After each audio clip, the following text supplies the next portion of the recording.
Patriot, and like you, I'm a free citizen of the United States of America. Let's keep it that way. I want to thank you all for standing up for liberty, and today I'm going to talk about some history. I'm going to talk about some history they don't teach in our government-run schools anymore. It was July 2nd, 1776, and a small group of men had just created an act of treason against the greatest power on earth, the British Empire. They had just become enemies of the state, a state with an autocratic system of rule, where it was the rule of man that prevailed, and the written law was secondary. These brave men had committed this treasonous act because they agreed that they were free men, and their Second Continental Congress had agreed to declare their independence from Britain. 56 of these men would sign that declaration over the next several months. What was this treason? What had they done? For what had they sworn to fight? More importantly, what had they declared?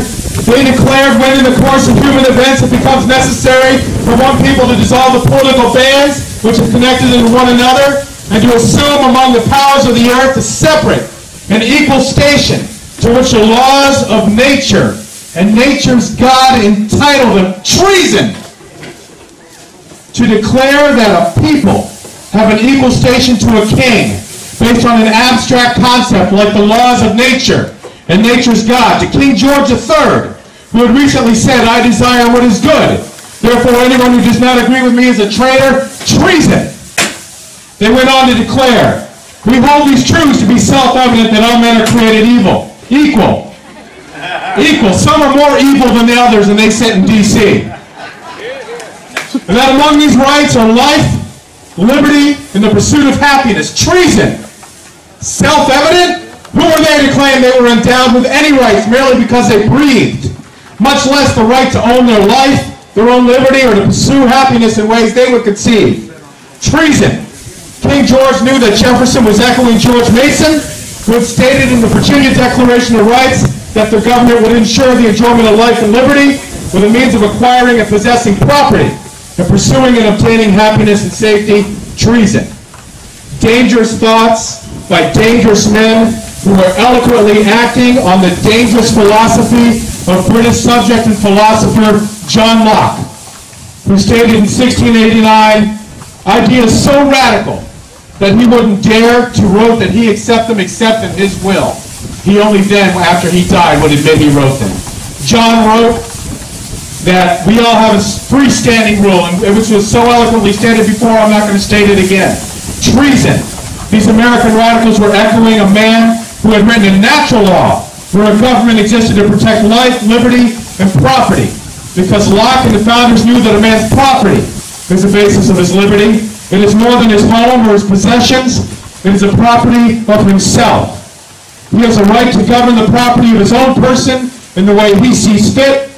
In this way, Locke, Jefferson, and all those lovers of liberty were challenging King George, Karl Marx, Vladimir Lenin, Adolf Hitler, and all the others who would say, as was declared in 1917 by the Soviet decree on land, private ownership of land shall be abolished forever and shall become the property of the whole people. John Locke recognized the natural rights of life, liberty, and property as we do today, and it was treason. On July 2nd, 1776, these brave men went on their treasonous declarations of their own rights and said that to secure these rights, governments are instituted among men, deriving their just powers from the consent of the governed. Treason, an act of treason so profound it bears repeating, but it's raining, so I won't. Treason to a king, to a despot, rejection of a system of arbitrary rule by arbitrary and capricious men who sought only to enrich themselves at the expense of others.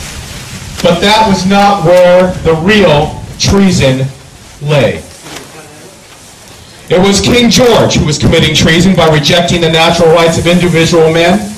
The treason is on the side of any government that would oppose the naturally granted liberties of men. They do treason to us and our natural right to life, to our own liberty, and our own happiness, to our ability to work in an environment as individuals, and through our own labor to create a property that has value. to trade it with others through contract in ways that benefits us both. Government of any form that would interfere with our natural individual rights are a treason to nature and the natural rights of man. Our American government has strayed from serving individual liberties to controlling our lives and limiting our potential. Our government's role was ultimately established by our founders when they wrote the preamble of the Constitution, and it is in that Constitution that I won't quote today where we find the checks and balances of one branch of government on another and a system of elections, a set of basic rights enunciated through the Bill of Rights that our government was designed to protect, natural rights that the government was designed to protect, whether they are written down or not. Our governments were not created to grant us rights.